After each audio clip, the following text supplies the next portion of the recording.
ಮೋದಿಯವ್ರು ಭೂಮಿ ಮೇಲೆ ಇಲ್ಲ ರೀ, ಆಕಾಶದಲ್ಲಿದ್ದಾರೆ. ಅದರಿಂದ ಆಕಾಶದಲ್ಲಿರುವಾಗ ಈ ಗಾಳಿ ಮಾತು ಏನು ಬೇಕಾದ್ ಮಾತಾಡ್ಬೋದಲ್ಲ, ಅದರಲ್ಲಿ ಅದು ಒಂದು ಮಾತಾಡ್ತಾರೆ. ಅವ್ರು ಭೂಮಿ ಮೇಲೆ ಇದ್ದು ಮಾತಾಡಿದ್ರೆ ಏನಾದ್ರು ಅರ್ಥವಾಗ್ತದೆ. ಭೂಮಿ ಮೇಲೆ ಇರೋಲ್ಲ. ಅವ್ರದ್ದು ಕುರ್ಚಿ ಅಲಗಾಡ್ತೈತೋ ಇನ್ನೊಬ್ರದ್ದು ಅಲಗಾಡ್ತೈತೋ ಯಾವುದನ್ನು ಅವ್ರಿಗೆ ನಮ್ಮ ಪಕ್ಷದ ವಿಚಾರ ಅವ್ರು ಯಾಕೆ ಹೇಳಬೇಕು? ಅವ್ರಿಗೂ ಇದಕ್ಕೆ ಏನು ಸಂಬಂಧ? ತಮಿಳುನಾಡು ಮುಖ್ಯಮಂತ್ರಿ ವಿಜಯ್ ಜೋಸೆಫ್ ಅವರಿಗೆ ಆಡಳಿತದ ಅನುಭವದ ಕೊರತೆ ಇದೆ. ಹಣಕಾಸು ನಿರ್ವಹಣೆ ಬಗ್ಗೆ ಯೋಚನೆ ಮಾಡದೆ ಏಕಾಏಕಿ 700ಕ್ಕೂ ಹೆಚ್ಚು ಮದ್ಯದ ಅಂಗಡಿಗಳನ್ನು ಮುಚ್ಚಬೇಕು ಅಂತ ಆತುರದ ನಿರ್ಧಾರ ತೆಗೆದುಕೊಂಡಿದ್ದಾರೆ ಅಂತ ಶಾಸಕ ಕೆಎನ್ ರಾಜಣ್ಣ ಟೀಕೆಯನ್ನ ಮಾಡಿದ್ದಾರೆ.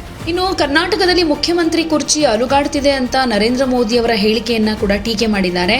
ನಮ್ಮಲ್ಲಿ ಮುಖ್ಯಮಂತ್ರಿ ಕುರ್ಚಿ ಅಲುಗಾಡ್ತಾ ಇದೆಯೋ ಇಲ್ವೋ ಅದು ನಮ್ಮ ಪಕ್ಷದ ಆಂತರಿಕ ವಿಚಾರ, ನಿಮಗೂ ಅದಕ್ಕೂ ಏನ್ ಸಂಬಂಧ ಅಂತ ಪ್ರಶ್ನೆ ಮಾಡಿದ್ದಾರೆ. ಇನ್ನು ಇಂದಿರಾ ಗಾಂಧಿ ಕಾಲದ ಪರಿಸ್ಥಿತಿನೇ ಬೇರೆ, ಈಗಿನ ಪರಿಸ್ಥಿತಿನೇ ಬೇರೆ. ಅಂದು ಬರಗಾಲ ಆಯಿತು, ಇಂದಿನ ಪರಿಸ್ಥಿತಿಗೆ ಅಂದಿನ ಹೇಳಿಕೆ ತಾಳೆಯಾಗೋದಿಲ್ಲ. ರಾಜಕೀಯದಲ್ಲಿ ಯಾರೂ ಶಾಶ್ವತ ಅಲ್ಲ, ವಾಸ್ತವ ಅರಿತುಕೊಳ್ಳಿ. ಪ್ರಧಾನಿ ಮೋದಿ ಆಕಾಶದಿಂದ ಇಳಿದು ಮಾತನಾಡಲಿ, ಭೂಮಿ ಮೇಲಿದ್ದು ಹೇಳಿಕೆ ಕೊಡ್ಲಿ ಅಂತಾನೂ ಹೇಳಿದ್ದಾರೆ.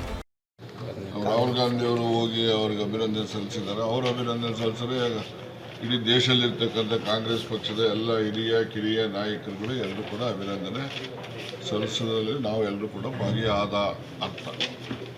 ಕಾಂಗ್ರೆಸ್ ಪಕ್ಷದಿಂದ ಅವರು ಸಪೋರ್ಟ್ ತಗೊಂಡು CM ಆದ್ರಲ್ಲ, ಹಾಗಾಗಿ ಎಲ್ಲ ಕಡೆನೂ ಕಾಂಗ್ರೆಸ್ ಪಕ್ಷ ಒಂದೇ ಅಲ್ಲ, ಅವರಿಗೆ ಬೇರೆ ಬೇರೆ IUML, ಕಮ್ಯುನಿಸ್ಟ್ ಪಾರ್ಟಿಯವರು, ಮತ್ತು ಅಲ್ಲಿ ಒಂದು ಶೆಡ್ಯೂಲ್ ಕಾಸ್ಟ್ ಒಂದು ಪಾರ್ಟಿ TCKನೋ VCKನೋ ಯಾವುದೋ ಇದೆ, ಅದು ಕೂಡ ಎಲ್ಲ ಸೇರಿ ಮಾಡಿದ್ದಾರೆ. ಈಗ ಅಣ್ಣಾ DMKನಲ್ಲಿ ಆ ಷಣ್ಮುಗಂ ನೇತೃತ್ವದಲ್ಲಿ ಅವರೊಂದು 30 ಜನ ಅವರು ಕೂಡ ಬೆಂಬಲ ವ್ಯಕ್ತಪಡಿಸ್ತಾರೆ.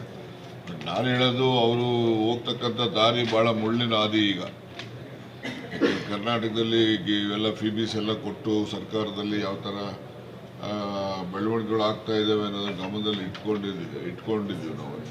ಅದೇ ರೀತಿ ಅಲ್ಲಿನೂ ಕೂಡ ಆಗ್ತಕ್ಕಂಥದ್ದಕ್ಕೆ ಅವ್ರು ಎಚ್ಚರಿಕೆ ವಹಿಸ್ತಕ್ಕಂಥದ್ದು ಒಳ್ಳೆಯದು.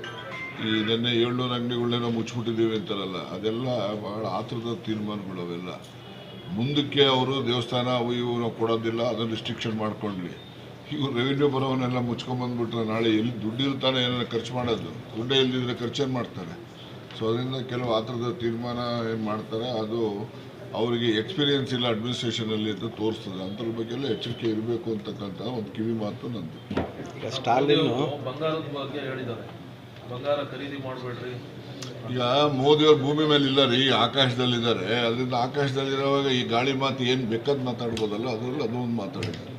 ಅವ್ರು ಭೂಮಿ ಮೇಲೆ ಇದ್ದು ಮಾತಾಡಿದ್ರೆ ಏನಾದ್ರು ಅರ್ಥವಾಗ್ತದೆ. ಭೂಮಿ ಮೇಲೆ ಇರೋಲ್ಲ. ಈಗ CM ಕುರ್ಚಿ ಕರ್ನಾಟಕದಲ್ಲಿ ಅಲಗಾಡ್ತಿದೆ ಅಂತ ಹೇಳಿದ್ದಾರೆ. ಅವ್ರದ್ದು ಕುರ್ಚಿ ಅಲಗಾಡ್ತೈತೋ ಇನ್ನೊಬ್ರದ್ದು ಅಲಗಾಡ್ತೈತೋ ಯಾವುದನ್ನು ಅವ್ರಿಗೆ ನಮ್ಮ ಪಕ್ಷದ ವಿಚಾರ ಅವ್ರು ಯಾಕೆ ಹೇಳಬೇಕು? ಅವ್ರಿಗೂ ಇದಕ್ಕೆ ಏನು ಸಂಬಂಧ? ಅವರು ಸರ್ಕಾರದ ಆಡಳಿತ ಯಂತ್ರ ದುರುಪಯೋಗ ಮಾಡಿಕೊಂಡು ವೆಸ್ಟ್ ಬೆಂಗಾಲಲ್ಲಿ ಗೆದ್ದಿರ್ತಕ್ಕಂಥದ್ದು. ಆಯ್ತಲ್ಲ, ಇಲ್ಲಿ ಜನಾದೇಶ ಇದೆ, ಜನಾದೇಶಕ್ಕೆಲ್ಲ ತಲೆ ಬಾಗ್ತೀವಿ. ಮುಂದೆನೂ ಕೂಡ ಇದೇ ರೀತಿ ಇಂದಿರಾ ಗಾಂಧಿ ಅಂತವರೇನೆ ಸೋತೋಗ್ತಾರೆ ಸ್ವಯಂ ಆಗಿ. ಅವ್ರ ಹೆಸರು ಮೇಲೇ 200 ಜನ MP ಗಳು ಗೆಲ್ತಾರೆ, ಆಯಮ್ಮನೇ ಸೋತೋಗ್ತಾರೆ. ಅದರಿಂದ ರಾಜಕಾರಣದಲ್ಲಿ ಪಾಪ್ಯುಲಾರಿಟಿ, ಇಂಡಿವಿಜುವಾಲಿಟಿ. ಈಗ ಅಫ್ಕೋರ್ಸ್ ಇಂದಿರಾ ಗಾಂಧಿ ನಂತರ ಯಾರು ಒಬ್ಬ ಮಾಸ್ ಲೀಡರ್ ಅಂದರೆ ಮೋದಿನೇ.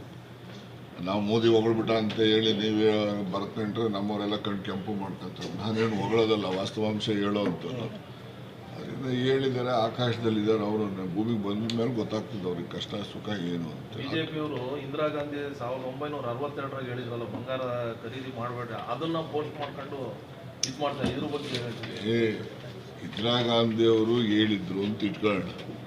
ಅವತ್ತಿನ ಪರಿಸ್ಥಿತಿನೇ ಬೇರೆ. 62ರಲ್ಲಿ ಹೊಟ್ಟೆಗೆ ಅನ್ನನೇ ಇರಲಿಲ್ಲ, ಅವತ್ತು ಬರಗಾಲ ಬೇರೆ ಇತ್ತು.